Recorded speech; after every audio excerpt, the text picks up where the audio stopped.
Now if you've not been to Malaysia, or you're missing Malaysia a lot, don't worry, I'm here to help you. Time to make another iconic Malaysian dish. This is called Hokkien Mee. In a traditional Hokkien Mee, we normally use a thick yellow noodle.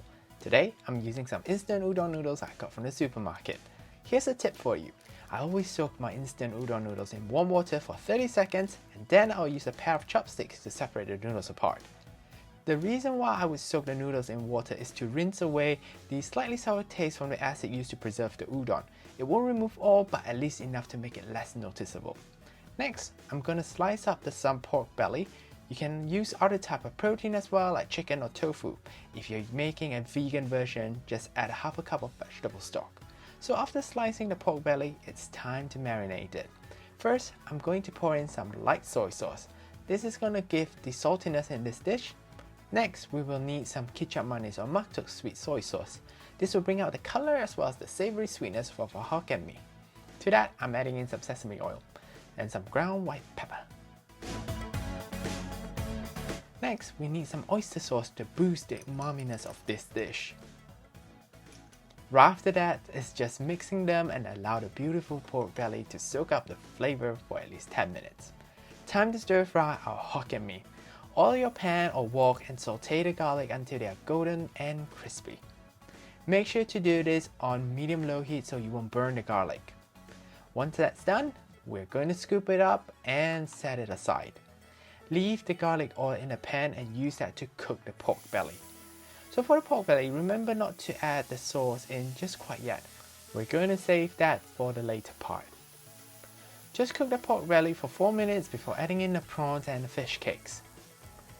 If you're using some cooked prawns, be sure to add them in at the end and not now. It's time to add in our udon noodles.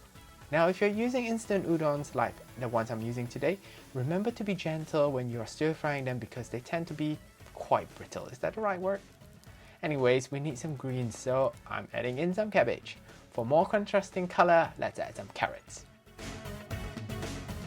Remember the marinade we saved from the pork belly? Now it's time to add them in and stir well. To thicken our Hokkien Mee, I'm adding in some cornstarch mixture. That's just 1 tablespoon of cornstarch and 2 tablespoons of water. Smells so good in my kitchen right now. To add a bit more sweetness to this dish, let's throw in some light brown sugar. Oh, and don't forget our fried garlic. This is so important as it gives this dish the spirit it needs. Let's do the final stir and we are done. If you ordered a Hokkien Mee for takeaway in Malaysia, it will most likely be wrapped in a piece of plastic before a layer of newspaper. Believe it or not, the smell from newspaper actually enhances the whole dining experience. Lastly, a good Hokkien Mee needs a fantastic chili paste.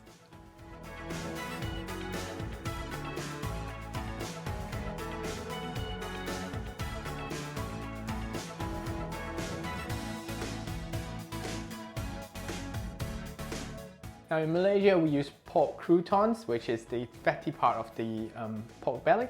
Now instead of using that, I'm using some pork crunch, or if you can get hold of pork cracklings, use that as well. Fire chili paste, pop it over here. To my favorite part, time to tuck in.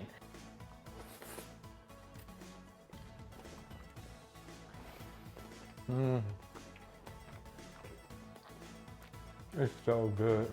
A Hokkien Mee is savory and slightly sweet with a very meaty flavor. And it just brings me back to the time where I enjoyed this at the roadside with my friends and family.